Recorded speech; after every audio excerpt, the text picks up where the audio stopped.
بسم الله الرحمن الرحيم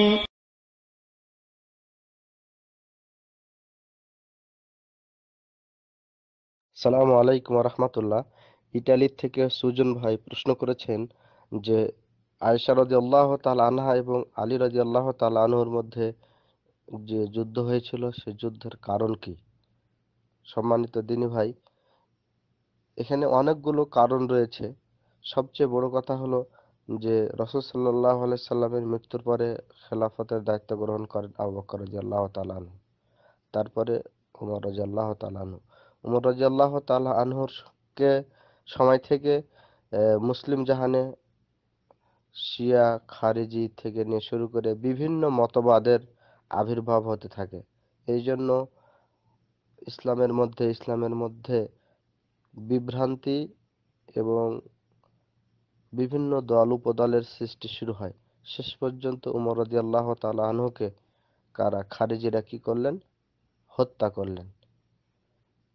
তারপরে খেলাফতের দায়িত্ব গ্রহণ করলেন উসমান রাদিয়াল্লাহু তাআলা আনহু। তার সময়তে উমর রাদিয়াল্লাহু তাআলা আনহুর চাইতে উসমান রাদিয়াল্লাহু তাআলা আনহুর জামানায় ফিতনা আরো বেশি চরম আকার ধারণ করলো, যার ফলে উসমান রাদিয়াল্লাহু তাআলা আনহুকেও তারা কি করলো? হত্যা করলো। তারপরে খেলাফতের দায়িত্ব গ্রহণ করলেন আলী রাদিয়াল্লাহু তাআলা আনহু।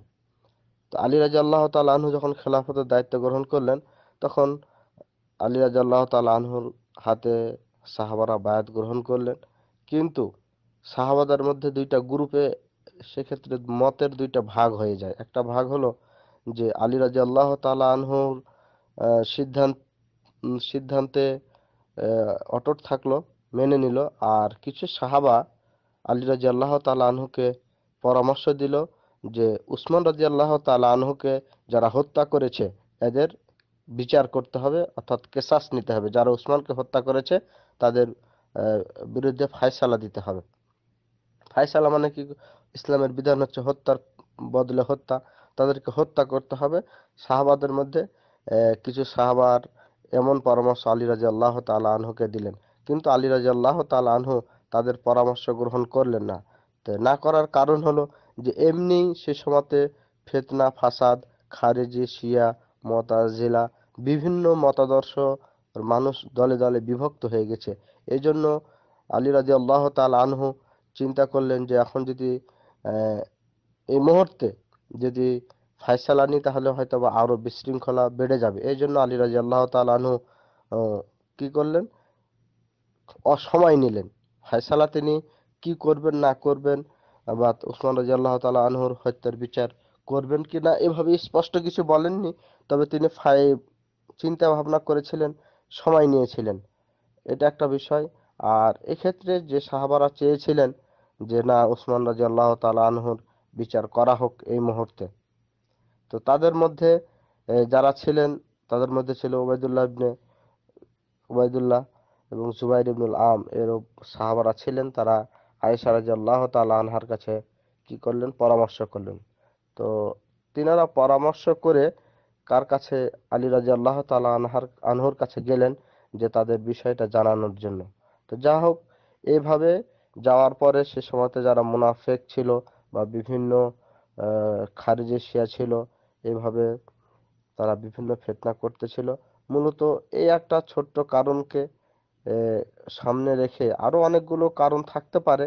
তো এটাই হচ্ছে মূল কারণ যে উসমান রাদিয়াল্লাহু তাআলা আনহুর হত্যার বিচার করা হোক এই মুহূর্তে। এটা ছিল কিছু সাহাবীদের দাবি। তো যাই হোক, এই নিয়ে সাহাবাদের মধ্যে দুইটা ভাগ হয়ে যায়। তো সর্বোপরি শয়তানের অসওয়াসাই বলতে হবে, কারণ তারা সম্মানিত সাহাবী। তাদের বিষয়ে আমাদেরকে অবশ্যই তাদের এক্ষেত্রে কোনো অসম্মান করা যাবে না, বা তাদের আলী রাদিয়াল্লাহু তাআলা আনহু এবং আয়েশা রাদিয়াল্লাহু তাআলা আনহা থেকে সহকারে কোনো সাহাবী সম্পর্কে এই যুদ্ধের কারণে তাদের প্রতি খারাপ ধারণা বা কটু মন্তব্য করা যাবে না। আল্লাহ রাব্বুল আলামিন এ বিষয়ে ভালো জানেন কিভাবে সেটা হয়েছিল। তো স্বাভাবিকভাবে যে কারণটা দেখা যায় সংক্ষিপ্তভাবে, যে মূলত এই একটা কারণকে কেন্দ্র করে সাহাবাদের মধ্যে দুইটা আহ, মতামতের বিভক্তি হয়ে যায়। দিয়ে মূলত আস্তে আস্তে পর্যায় ঘোলাটা হয়ে এই পরিবেশটা সৃষ্টি হয়। সব মিলিয়ে আল্লাহ ভালো জানেন কি কারণ বা কি এর মধ্যে কি চেয়েছিলেন বা কি কল্যাণ ছিল, আল্লাহ রাব্বুল আলামিন ভালো জানেন। তবে দিনী ভাই, সবচেয়ে গুরুত্বপূর্ণ বিষয় হচ্ছে যে এই কারণে, অর্থাৎ এই যুদ্ধের কারণে কোনো সাহাবীর প্রতি কুটু মন্তব্য অথবা খারাপ ধারণা পোষণ করা যাবে না। যদি কুটু মন্তব্য করেন অথবা খারাপ ধারণা করেন, তাহলে আপনার ঈমান নষ্ট হয়ে যাবে, আপনি মুসলমান থেকে বের হয়ে যাবেন। তো আশা করি উত্তর পেয়েছেন। ফাজাজাকুমুল্লাহু খায়ের ওয়া বারাকাল্লাহু ফিকুম। আসসালামু আলাইকুম ওয়া রাহমাতুল্লাহ।